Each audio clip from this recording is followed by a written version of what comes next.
दिलीप एक किसान था। वो एक साधारण जीवन लिव्ड था। रोज वो अपने खेत में हार्ड मेहनत करता था। सूरज उसका घारी था और धरती उसकी अन्नदाता। एक दोपहर जब दिलीप अपनी लैंड प्लोइंग रहा था तो उसकी एज एक थिंग पर पड़ी। वो एक पत्थर था, लेकिन दूसरों जैसा नहीं। वो शाइनिंग रहा था, ब्राइट सनलाइट में नहीं। दिलीप ने यूज पिक्ड। उसने ऐसा कभी नहीं देखा था। वो यूज रोटेट कर देखता रहा, उसकी शाइनिंग से हिप्नोटाइज्ड। वो कॉमन पत्थर से ज्यादा हैवी लग रही थी और स्मूथ भी। क्या ये प्रीशियस हो सकता है, वो थॉट। दिलीप ने थॉट कि वो इसे गवर्नमेंट किसी को शो है। वो जानता था कि दुकान वाला राज, जो एक क्लेवर आदमी था, प्रीशियस थिंग्स के बारे में कुछ जानता है। उसने पत्थर को क्लॉथ में रैपट लिया और गाउन के मार्केट की तरफ चल दिया। यूज गुड की उम्मीद थी, लेकिन अननोन से फियर भी लग रहा था। दिलीप का दिल जोर जोर से बीटिंग रहा था। क्या यह उसके परिवार के पॉवर्टी से निकलने का टिकट हो सकता है? गाउन का मार्केट लोगों से भरा हुआ था। सब्जी वाले चिलटे हुए सामान बेच रहे थे, बच्चे एक दूसरे के पीछे भाग रहे थे और चारों तरफ बातचीत की गुंज थी। दिलीप अपना लपेटा हुआ खजाना पकड़े हुए राज को अपने समन के बीच में बैठा पाया। राज, दिलीप ने धीरे से कहा, मुझे आज अपने खेत में एक अजीब थिंग मिली। मुझे लगा कि तुम शायद मुझे बता सको कि यह क्या है।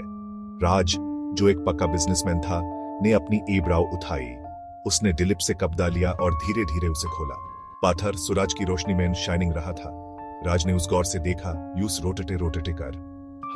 वह बोला सोचते हुए, यह एक अजीब पत्थर है, यह पक्का है, लेकिन मुझे शक है कि इसकी कोई कीमत होगी। शायद यह कलर्ड ग्लास का पीस होगा। दिलीप का दिल बैठ गया। बस इतना ही? उसने तो और ज्यादा की उम्मीद की थी। राज ने कहा, सन दिलीप, मैं तुझे इसके लिए गुड कीमत देता हूं, 500 रुपये। ये इसकी कीमत से ज्यादा है, लेकिन आज मैं जेनरस फील कर रहा हूं। दिलीप, निराश लेकिन मजबूर, राज का ऑफर मान लिया। 500 रुपये कुछ नहीं से बेहतर थे, उसने थॉट। वो घर लौट आया। उसकी खोज की जगह अब एक शक ने ले ली थी। उधर राज ने टाइम वेस्ट नहीं किया।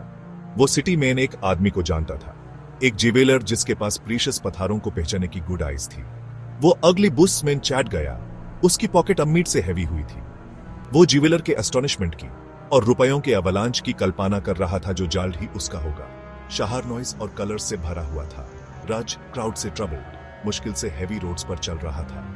आखिरकार वो अपने डेस्टिनेशन पर पहुंच गया। एक छोटा सा साधारण सी दुकान एक नैरो स्ट्रीट में छुपी हुई थी।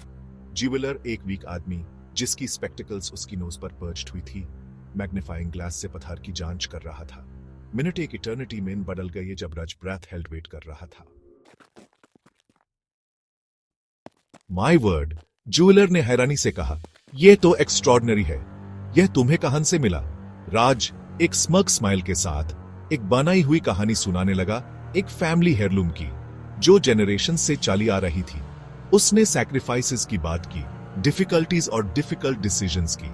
ज्वेलर अटेंशन से सुनता रहा, सही जगह पर सर हिलाता रहा। ज्वेलर ने पत्थर को रोशनी में उठाकर कहा, एक डायमंड है, और कोई कॉमन डायमंड नहीं मेरे दोस्त। यह एक रेयर पिंक डायमंड है, फ्लॉलेस और एक्सक्विजिट। इसकी कीमत एक किंग्स रैंसम है। राज का मुंह खुला का खुला रह गया। Kings ransom? उसके हाथ एक फॉर्चून लग गई थी। मेरा एक बायर है, ज्वेलर ने धीरे से कहा। एक रिच बिजनेसमैन जिसे रेयर जेम्स का हॉबी है, वो इसके लिए गुड कीमत देगा, मैं गारंटी देता हूं। बिजनेसमैन दुकान पर पहुंचा।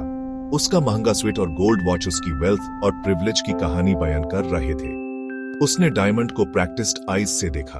एक धीरे से स्माइल उसके चेहरे पर आ गई। एक्सक्विजिट, वो बोला, पत्थर के फेसेट्स को छूटे हुए। Absolutely exquisite. वो ज्वेलर की तरफ मुड़ा। How much? ज्वेलर ने थोड़ा रुककर एक फिगर बताया, जिससे राज का सर घूम गया। यह उससे ज्यादा पैसे थे जितने कि उसने कभी सोचे थे। बिजनेसमैन ने आईब्रो भी नहीं उठाई। उसने सर हिलाया, चेकबुक निकली और एक फिगर लिख दी। डील हो गई। जैसे ही बिजनेसमैन दुकान से निकला, डायमंड उसकी फिंगर पर शाइनिंग रहा था। राज को रिग्रेट हुआ। उसने दिलीप का खजाना बेच दिया था शेल्स के प्राइस। लेकिन ग्रीड एक पॉइजनस स्नेक की तरह उसके दिल के चारों तरफ लिपटी हुई थी, रिमोर्स का कोई भी निशान मिटा देती हुई। डायमंड की सेल की खबर गांव में आग की तरह फैल गई। दिलीप विस्पर्स सुनकर उसके दिल को एक कोल्ड सी लगी। वो राज की दुकान की तरफ भागा। उसके अंदर उम्मीद की एक रे फ्लिकरिंग रही थी। राज, वो ब्रीथलेस हुआ बोला, क्या यह सच है? क्या वो पत्थर सच में एक डायमंड था? राज, उसका चेहरा पीला पड़ गया, धीरे से सर हिलाया। हाँ दिलीप, वो एक डायमंड था। दिलीप लैंड पर गिर पड़ा। उसके ड्रीम्स ब्रोकन गए।